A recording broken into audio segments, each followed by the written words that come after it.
Hi everyone, my name is Luke and I am one of Phonac's heroes. In today's video I'm going to be talking about what it's like to be deaf in a busy working environment, but I just want to say a little side note that today here in the United Kingdom it's the hottest day ever. So if my hair looks flat and I look a bit sweaty, it's because I am. I got my first job when I was 18 years old and I volunteered in a small charity shop. And the reason for volunteering is because when I was applying for retail jobs at the time, places would get back to me and they'd say, "Oh, sorry, you haven't got enough experience." How am I supposed to get experience if nowhere's given me an opportunity to get that experience?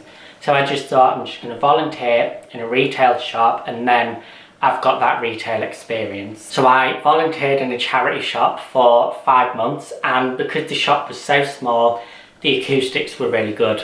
There was no background music, the customers weren't loud, it was just a nice, quiet sort of environment. And I think going into your first sort of job, especially as a deaf person, you want that comfort of knowing that you're going to be able to hear what's going on without worrying about loud thumping music and things like that. The customers were incredibly friendly, and whenever they saw my hearing aids, they would always ask me, "Oh, what's it like to be deaf?" And they'd sort of like quiz me on my deaf knowledge, so to speak. And I think back at the time, because I was 18, I was really shy and really awkward about talking about it. I just put that down to my age and sort of lack of confidence at the time. After 5 months or so of volunteering in the small charity shop, I then got my first retail job, and the transition from going from a really small, quiet, quaint charity shop to a big retail store with loud music, it was thumping, loads of background noise, like the hustle and bustle of customers talking.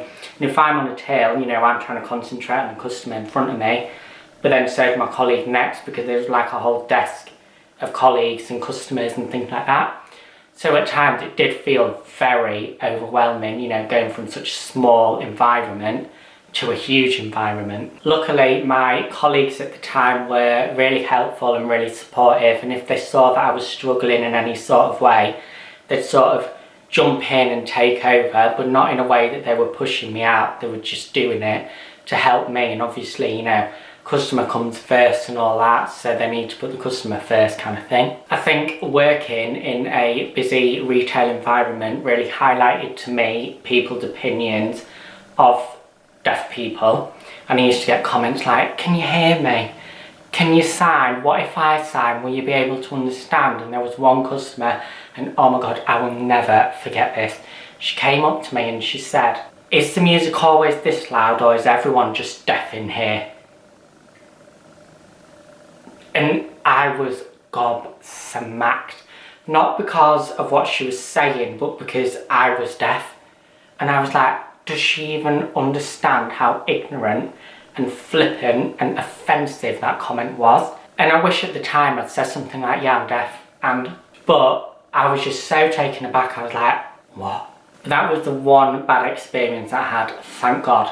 But there was another customer who came up to me, and I'll never forget this either. She came up to me and she said, "I just want to say to you, seeing how you are with your hearing aids and being deaf, it's given me the confidence, because I have long hair. I want to get a haircut because I want to show my hearing aids off, because you've made me realise that you should be proud of who you are and being deaf, so thank you." And she walked off, and me and my colleague were like, because it was so sweet. But when she said that, I was quite overwhelmed at the time, because I thought it made me quite sad that there's still deaf people out there who feel embarrassed and ashamed of being deaf, and they feel like they can't show it off, so to speak, in case of what people might think of them and things like that. So when she said that, it was nice. So that was a few months ago now, and I've recently taken the leap to become self-employed full-time. So I do blogging as a job, and I'm very lucky to be able to do that, and obviously, you know, carry on spreading deaf awareness and make people feel good about it is very important to me. And the transition again, so I went from a small charity shop to a really busy working environment with lots of hustle and bustle, and now I've gone from that environment back to a quiet environment where, you know, it's just me. It's like I've gone full circle in a way. Be sure to check out my next video where I'll give out a few tips and help and advice on how to deal with being deaf in a busy working environment and things that I've sort of learned along the way. If you've enjoyed this video, then give it a thumbs up. Leave me a comment down below because I'd love to open up a discussion with you guys. Thanks for watching, and I'll see you in the next video.